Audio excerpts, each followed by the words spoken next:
Today, the focus of our webinar is really looking at performance reviews. So how can HR empower both sides of the table is really the question we're looking to answer for today. And for those of you that haven't had an opportunity to maybe be introduced into 2D performance or haven't joined one of our webinars in the past, I'll give you just a little bit of background on us. For us, what we really focus on is what we call whole person performance. This stems from this belief that organizations thrive when their leaders focus less on the job, but more on the people behind the job. And I can imagine with the many HR professionals we have in the room here today, you know how important it is to have transparent communication, to be able to have trust within your employees, to have confidence in your team members and yourself. And when we do have those things, it's so much easier to reach company objectives. Let's be honest, it makes a much more fun and exciting place to be able to work at. And so we look at supporting organizations within two pillars. The first one is around training and development.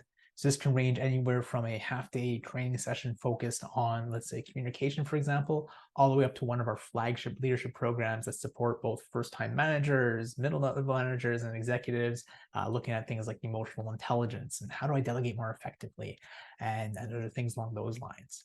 And then on the second pillar, both myself, my business partner, Ange, maybe you guys have introduced to her as well in the past. We're both certified coaches. We actually met through a 6-month coaching program. And so we offer that individual coaching experience to our clients, as well as a team coaching as a way of helping bridge the gap between knowledge and action. And so that's a little bit of background about us. Finally, we are a woman-led and owned organization. We're certified here in Canada with WEBE. This is the same accreditation as you might see in the US with WBENC. And so if you are looking to fulfill some of your supplier diversity, we'd love to be able to chat and help you fulfill some of those roles or that supplier diversity within your organization. Now, touching a little bit about myself. So my name is Scott Rust. I'm accredited with the International Coaching Federation as an ACC coach. I've been doing this for some time now. I'd say almost going on 4 or 5 years. I've facilitated and trained over 2,500 professionals in the realm of leadership development, personal development, time management skills, and things along those lines. And then finally, I'm also the co-founder and COO at Intuitive Performance, where we believe, elevating team performance really starts with understanding your people. On a personal level, at least during the summer months, you'll likely find me outside on my bike. Otherwise, I have it already set up on my trainer here for the winter. And finally, if you hear any crying in the background, that's just our 4-month-old Mila saying hello and letting her presence be known from there. So that's a little bit of background about myself, but why don't we dive into today's key takeaways and kind of go from there. So a few things that we're going to be looking at today is really making this as interactive as possible. We have a few exercises. We even have a breakout activity later on within the hour as well. And the goal here is really to help empower HR managers and team members to engage in more effective performance review conversations. So I'm really looking for you to be able to walk away with strategies for constructive feedback. So having an understanding as to, what is the art of delivering critiques that not only point out areas for improvement, but also inspire motivation and drive growth. We'll also be looking at tools to build trust and open communication. So venturing into creating a space where transparency reigns and every employee feels genuinely heard and comprehended during these reviews, recognizing how important that trust and open communication is.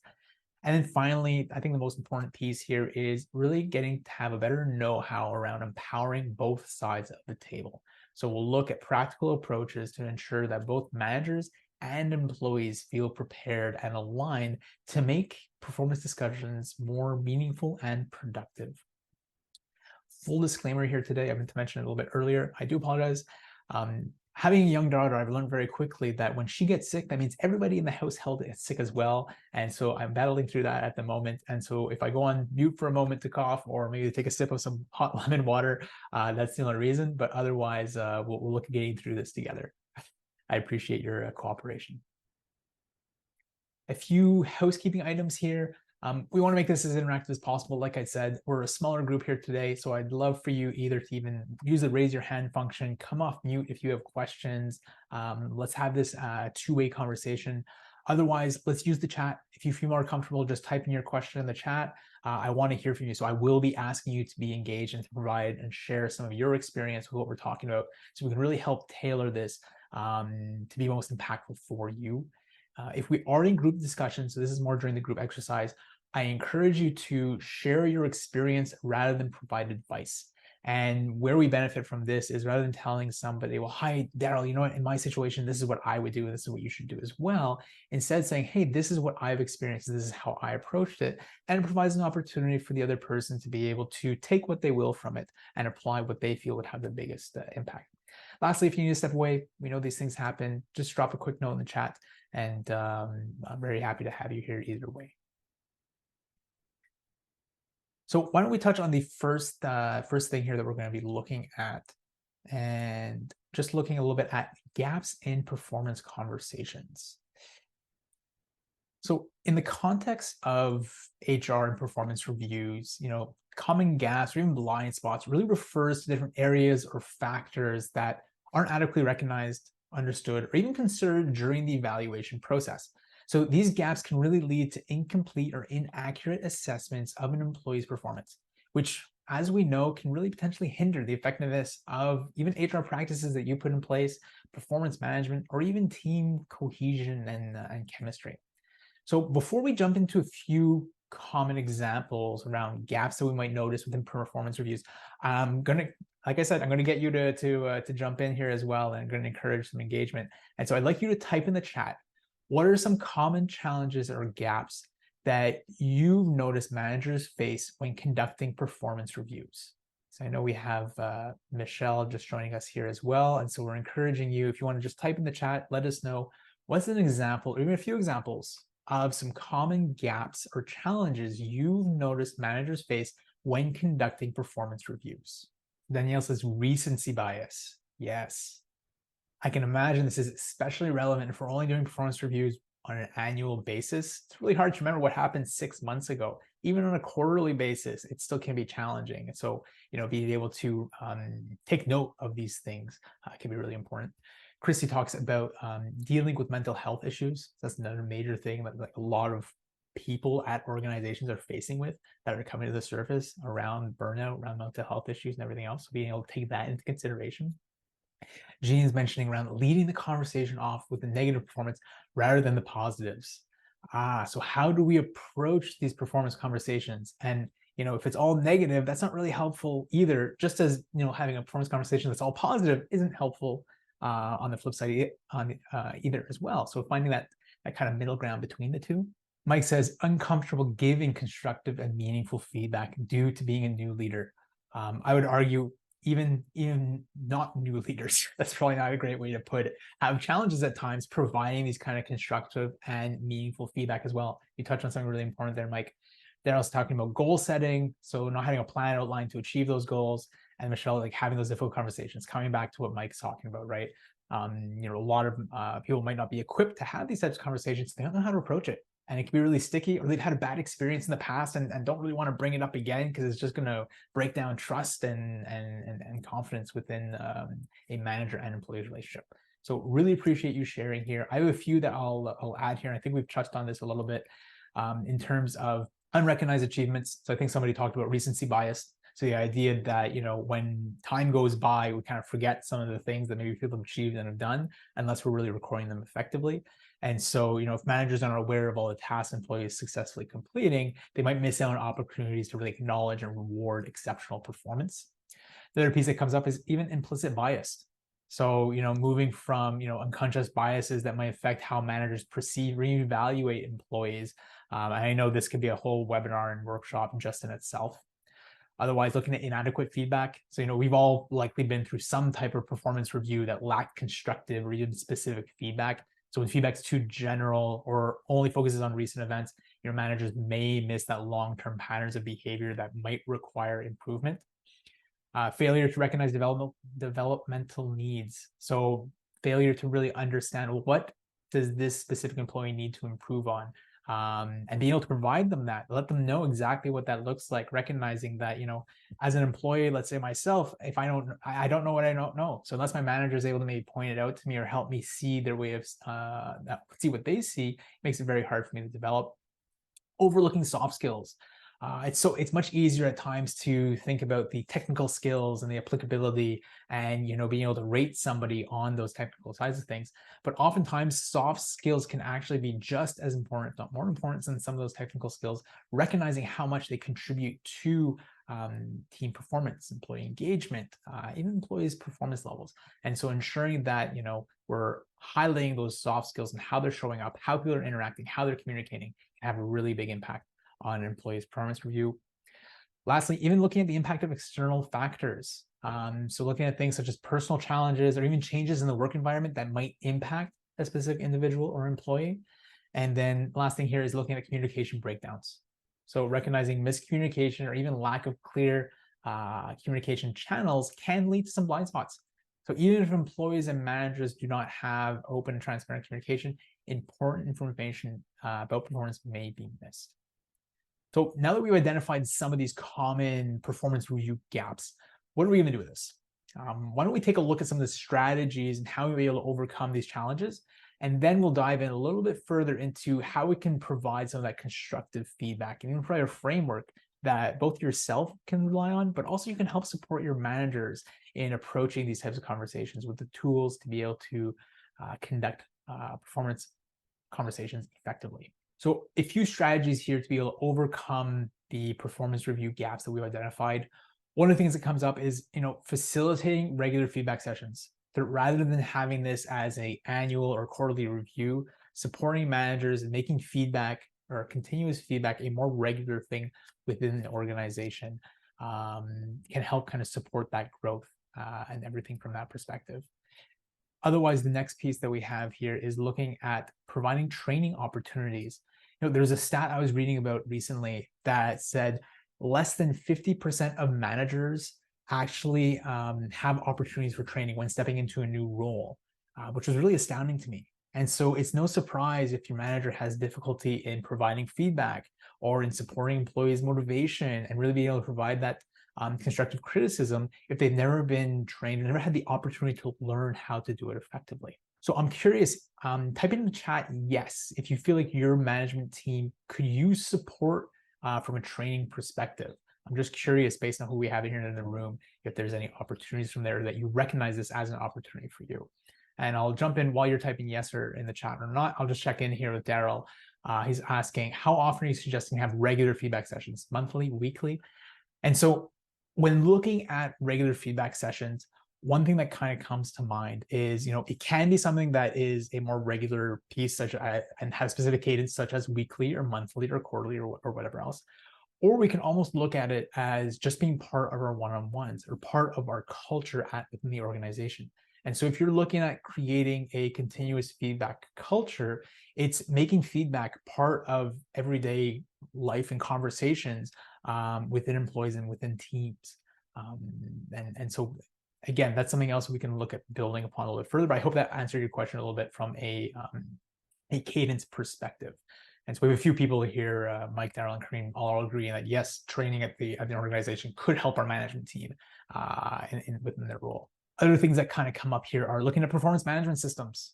These can be great in encouraging ongoing communication and can really be effective in supporting your team and having these types of performance conversations. Looking at objective performance metrics. This kind of takes, it makes it easier to be able to look at an objective metric rather than kind of saying, well, hey, this is what you're doing wrong. It's saying, hey, these are the objectives we're looking at. Can we compare ourselves based on these? So using performance metrics, which can be used within a performance management system, can provide those clear guidelines to employees on what success looks like. And then finally here, even looking at 360 feedback reviews, anonymous reviews, different things along those lines to be able to help both employees and probably more importantly, managers understand how are you being perceived by your team, what are some areas for growth, and help kind of reduce some of those blind spots and enhance overall effectiveness of performance evaluations. I'm going to pause here for a moment. I just want to check in. Anything else that you might add to this list as a strategy to help overcome performance reviews or some of the challenges that we noticed earlier? Okay, seems like we're on the same page then. The next piece we want to talk a little bit about here is looking at strategies for constructive feedback. So we know constructive feedback, when implemented correctly, can be motivating. It can help increase team productivity and collaboration. However, when we're doing it poorly, well, we all know what happens when team trust and confidence breaks down. So let's take a look at some strategies for providing effective constructive feedback that you can incorporate again within your HR role. And I believe just as importantly, help support your managers in providing effective constructive feedback. So constructive feedback, as we've mentioned, it is a critical role in performance review process. It plays a key role in helping employees grow, develop, and excel in their roles. When given effectively, it provides employees with clear and actionable insights to enhance their performance. Unlike negative criticism, constructive feedback actually focuses more on specific behaviors and offers insights on how individuals can improve. So in the context of performance reviews, constructive feedback is really a cornerstone for fostering a culture of continuous improvement, or even continuous feedback, which I was talking a little bit about earlier based on Daryl's question as to how often are we providing feedback. So it serves a few crucial pieces or purposes. One, it helps facilitate professional growth, right? Constructive feedback acknowledges accomplishments and pinpoints areas for improvement. So it really helps provide that roadmap for individuals to enhance their skills and capabilities. Next piece here is it aligns expectations. Clear communication through constructive feedback helps align employees' understanding within organizations' expectations. So when expectations are transparent, employees can better challenge their efforts towards achieving key objectives. We know when things are not aligned, a lot of effort and time can be wasted on metrics or objectives that maybe aren't as important as we think they are, or it can actually lead to a lot of miscommunication. Otherwise, it also motivates and engages employees. Positive reinforcement, recognition helps achieve and boost employee morale and improve that kind of motivation piece. The constructive feedback also highlights what employees are doing well, which is encouraging, but also reinforces that sense of purpose and contribution to this is what you're working on, and this is how it's actually impacting the organization, which can often be missed, right? That first piece of, it's almost easier to say, hey, this is what you're doing great, but oftentimes we don't always tie it to what the impact it's having on the organization, the team, or even individual as a whole. Otherwise, building up that feedback culture. So integrating constructive feedback into performance reviews helps establish a feedback culture where it becomes more regular and expected part of professional interactions. When you're doing it the first time, it's going to be hard, it's going to be sticky, there's going to be things that come up. But over time, the more and more that you do it, now it becomes more of an expectation as to how people are interacting and how managers are supporting employees, and even vice versa. So I do want to check in to see we're all on the same page here. If you're able to wave your magic wand and be able to have more continuous feedback culture within your organization, what would be the impact on your teams? Let me know in the chat here.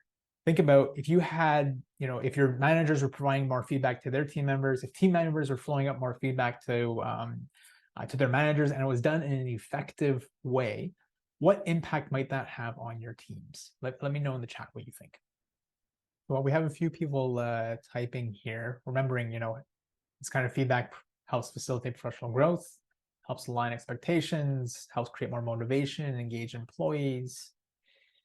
Daryl saying, having more of that feedback culture can help improve morale as employees would know where they stand and what they need to improve on.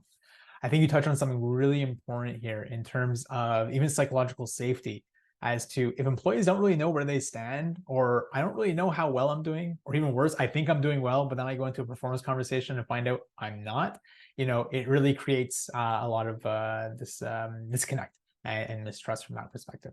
No problem, Christy. Thank you for letting us know. So moving on from here, and if you do have anything else to add, please type it in the chat. I'm more than happy to kind of circle back on these things. I want to talk about the importance of SOA. And it's a bit of an acronym just to help us think about how we're providing constructive feedback. So recognizing that effective feedback is a cornerstone for professional growth, I already mentioned that. We want to help maximize its impact.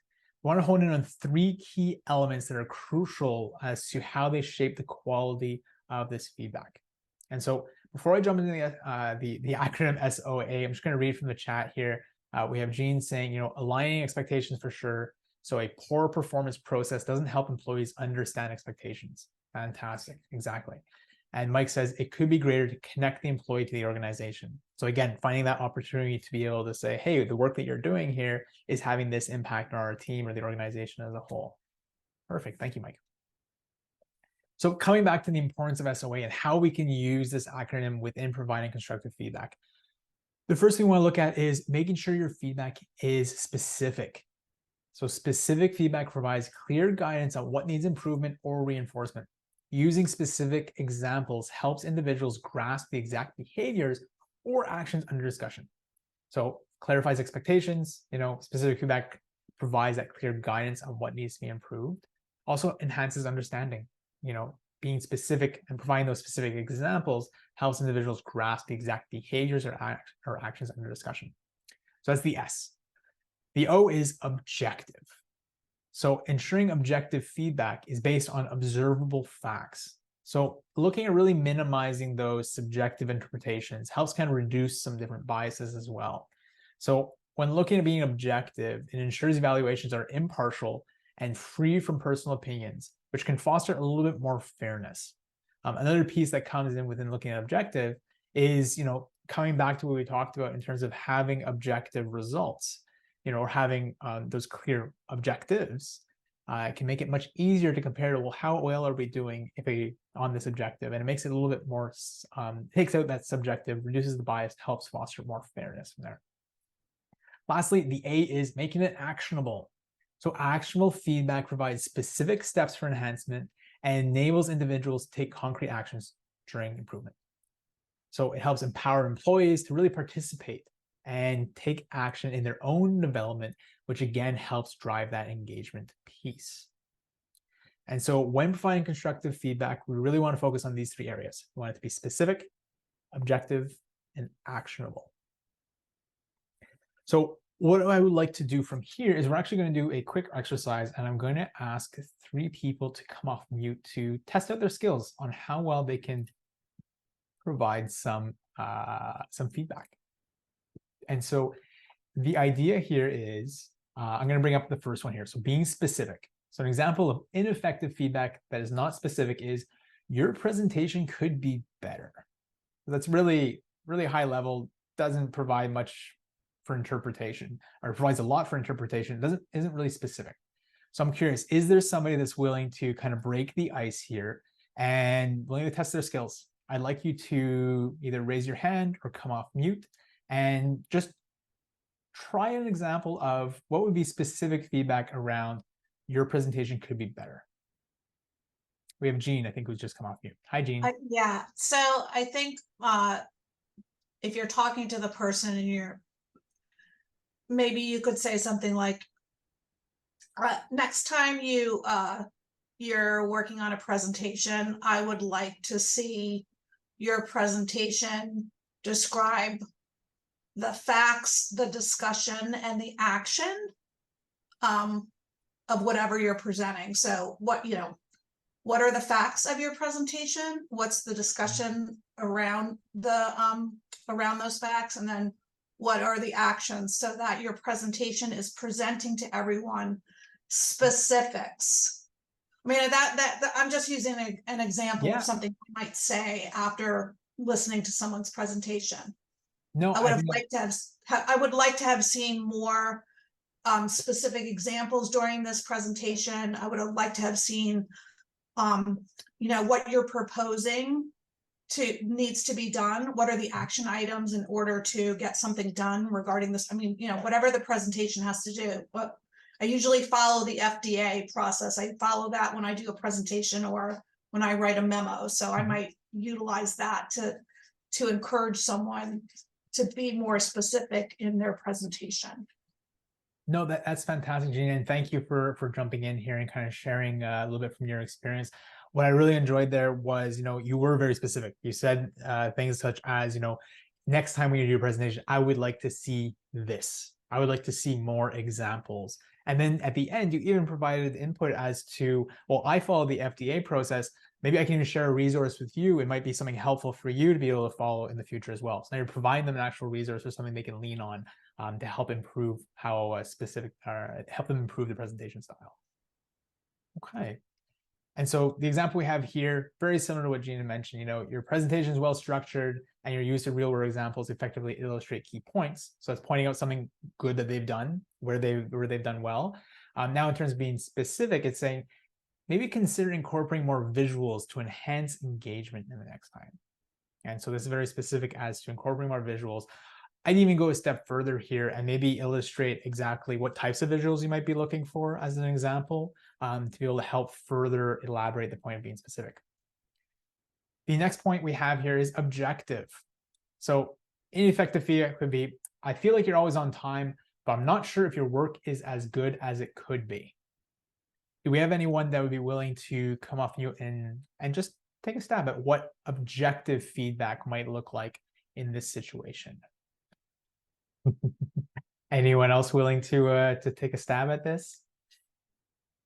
I know objective feedback is, I personally find it it can be a little bit more challenging from that perspective. One thing I would say is probably in this case is first acknowledging that you appreciate the fact that they are always on time to work, but then maybe, just conveying to them, but it appears that you're not getting done as many things as maybe you could if there was a way to be more efficient. So let's talk about, what do your days look like? Let's talk about how you're getting pulled into different directions. Can we help you prioritize? Can we, that kind of thing, and help them to make a plan that helps them. And I know some people probably are going to laugh, but to work smarter, not harder, because sometimes I think you do feel like if you get too overwhelmed, and I'm not knowing who this is, but I know sometimes you can feel like you get overwhelmed, and it's really not about the fact that you're not giving the effort. It's more about how can you prioritize? How can you maybe come up with a plan so that you are able to not get distracted? You know what I mean? So that, I don't know if that helps at all, but that's the way I would probably approach it. So. Yeah, and I think what I'm hearing there, Michelle, is again, like trying to take more of an objective approach that doesn't point at the person specifically, but more looking at the actions and offering up like, well, I know for myself, for example, I get a little bit, when I'm feeling overwhelmed, this is the impact it has on my work. And so be able to share some examples, even from a personal perspective, and then looking objectively as to how can we move forward with this. Or even if we're looking at the positive, I think that's what this one focuses on. An example of effective feedback around, even from a positive light, is you consistently meet project deadlines and deliver high quality work, as evidenced by the positive client feedback we received. And so when we're looking at this from an objective perspective, it really is talking about the facts. And that's kind of what objective feedback looks at. You're meeting project deadlines, and the evidence is, we're getting positive feedback from clients. And so that's an example of how we can focus a little bit more on objective feedback from that lens. Thank you for jumping in there, Michelle. The last one we have here is actionable. And so, you need to communicate better. Again, very broad, not very specific. I'll pause here just for a moment to see if we have anybody who might be willing to jump in, but recognizing what Michelle said, I know at times we're getting pulled in different directions. I'll pause here to see if anybody is willing to maybe take an attempt at an actionable feedback for this piece. Hi, Jean. Welcome back. I feel like I do this a lot with some of my supervisors. Because sometimes their communication, the tone of their communication, I feel is inappropriate. So I might sit with the supervisor and say, there are ways to deal with a negative situation with your team. That being said, be mindful of your tone, because you can deal with negative situations, but with sort of a more kinder, gentler tone and a level of encouragement, rather than right off the bat it all being negative, and the tone. I feel like, and also I also have issues with some of my supervisors wanting to communicate via email because they don't want to do it face to face. And I am frequently telling them that when they are dealing with something, I know it's uncomfortable, but you really need to do it in person, because email does not convey the same message or tone as it does when you're speaking to the person face to face. Yeah, spot on, Jean. I can imagine other people are nodding along to what you're saying. I'm sure you're not the only one experiencing that. And so, when focused on that actual feedback, really trying to provide them specific actions, as you had mentioned, in terms of, paying attention to your tone and realizing, well, how might your tone actually impact things here? Or even recognizing that, what is this best suited for an email, or is this best suited for something to be discussed in person or virtually, and to be able to be talked through so that they understand, your employee understands where you're coming from, rather than just interprets it how they see fit via text or email. And so the example we have here of effective feedback is, to enhance your communication skills, try incorporating more specific examples in your reports to make more complex concepts more accessible. And so this is very specific, it's actionable, and it's objective in the way that it's talking about how you can incorporate some of these things from an action perspective. Any questions on this before we move on? I'll pause here for a moment. Okay. Otherwise, I just want to jump in quickly around creating trust and open communication. I felt like it was something that was really important to be able to incorporate within this webinar. Granted, I feel like I've said this before, this can and has been its own presentation workshop in itself, but I wanted to touch on a few things or a few elements around trust and open communication that make for successful performance conversations. And so one of the things that we look at here is transparency. So, clearly communicates, the performance evaluation process, helps support criteria and expectations to employees. When individuals really understand how they're being assessed, it helps foster a sense of fairness and trust in the process. And so when there's transparency around what are the objectives I'm looking to meet, what are the expectations of me, how am I supposed to be showing up as a team member, it gives me a gauge. It gives me a transparent gauge as to how well I can be doing, and I can compare myself to that. The other piece that comes up is around consistency. It's so important to have consistent standards and practices within an organization. And I would argue, even taking this a step further, consistency in how a manager shows up. If manager one day is super buddy and all happy and everything else, but then, the next day is angry, yelling, and everything else, it rises consistency, and it creates less of a psychological safe environment for people. And so ensuring, having consistency helps breed more trust, creates more standard evaluation criteria, and really helps for employees to be treated fairly. And then the last piece here, which is really important when empowering both sides of the table, is looking at two-way conversation, recognizing that performance reviews shouldn't just be a one-way conversation. It should be a dialogue between managers and employees. So both parties should feel comfortable in expressing their thoughts, concerns, aspirations, actively listening to both sides, being curious as to where the other person is coming from, to be able to implement this constructive feedback in return. So these are the top three things that kind of come up for me when I'm thinking about, trust and open communication within these types of performance conversations. The next section that we're going to look at a little bit further is empowering both sides of the table. So how are you currently preparing performance conversations? How are you supporting both managers and employees in preparing for these types of conversations? Recognizing that, they're very crucial for both managers and employees to help enhance their effectiveness as a team, help create greater dialogue, and really contribute to a more positive and constructive atmosphere. So let's take a look at a few things here. And I'm just going to check the chat. Ella here says, in considering trust, I also prioritize safety as a crucial factor in fostering transparent communication. Very good point, Ella. Ensuring that people feel like they're in a safe environment can help them open up. And kind of coming back to that inconsistency piece, if you don't know what type of manager you're going to get today, it doesn't really create a very safe environment for you to open up and be able to have those dialogues. So thank you for pointing that out. When looking at empowering both sides of the table, first things first, how can we help prepare managers for more productive performance conversations? So one of the things we can look at here is, supporting them in providing that constructive feedback. We can help managers review metrics, identify different project outcomes, documentation, even consider specific examples for them to speak to strengths and improvements. So these are some of the ways we can help support managers in providing constructive feedback. Otherwise, setting those clear expectations. So managers can use preparation to really clarify expectations and goals for an upcoming period, ensuring there's alignment with the organization's objectives, and really reflect the organization's goals and how an employee's role contributes to those goals. So clearly articulating these types of expectations for employees' performance, growth, and even development is really being ready to discuss these changes in responsibilities or goals. The third piece here is using that collaborative approach. I feel like this has been a theme throughout today's presentation, is talking about that two-way conversation, talking about building that trust and safety,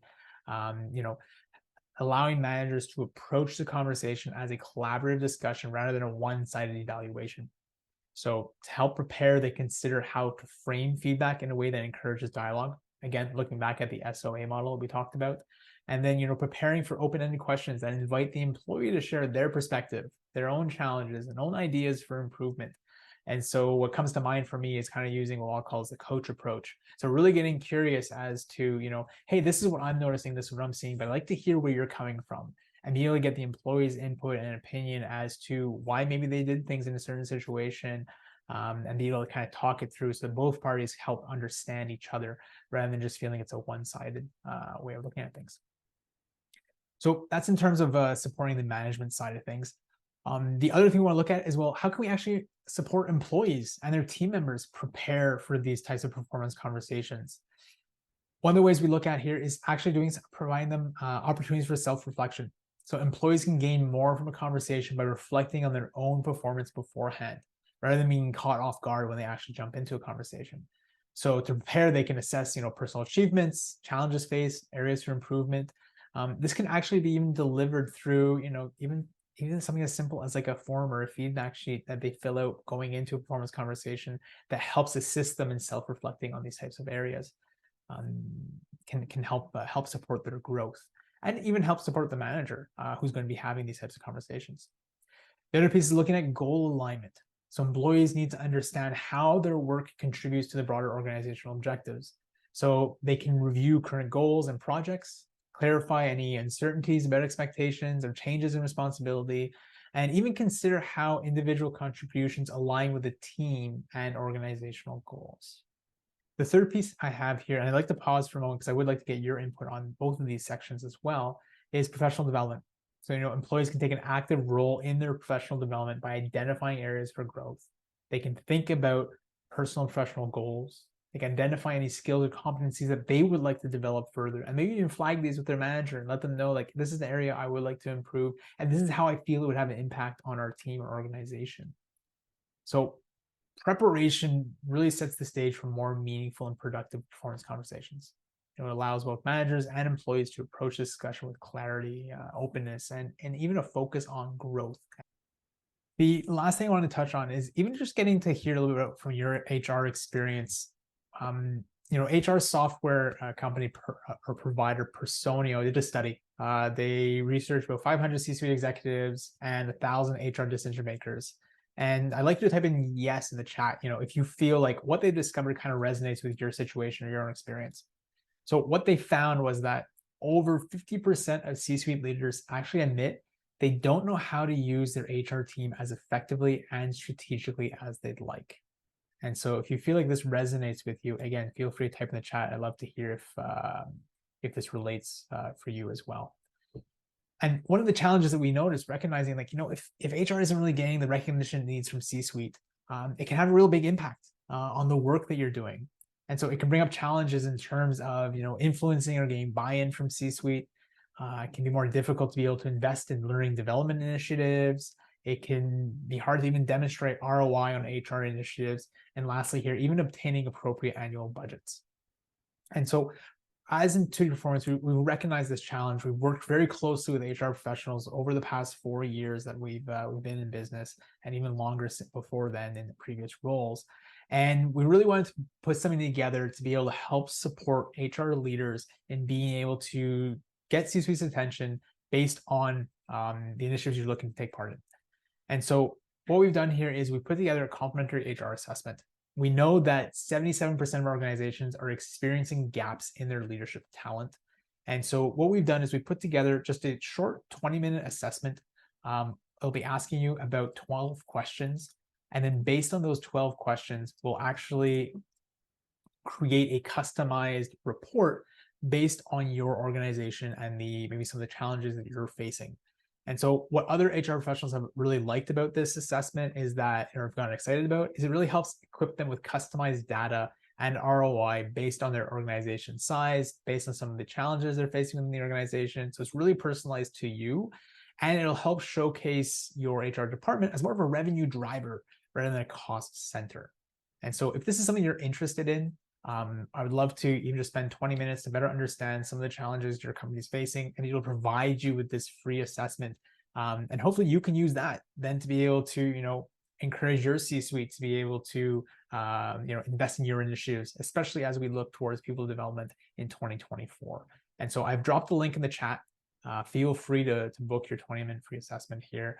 And otherwise, thank you for joining us today. Now we're going a little bit over time here. Thanks for sticking by, and really hope to see you at our next presentation in a couple of weeks. And feel free to connect with myself, with Intuitive Performance. Follow our page on Instagram, LinkedIn, or even follow on YouTube. And if you have any questions, I'll stick around to answer those as well. So thank you, Daryl. Thank you, Michelle. Yes, wishing everyone a happy Thanksgiving as well. Thank you, Kareem and Ella. Wishing you all the best. Thank you, Stephanie. I'm glad you found that helpful, Ella, and good luck with your performance reviews going in next month.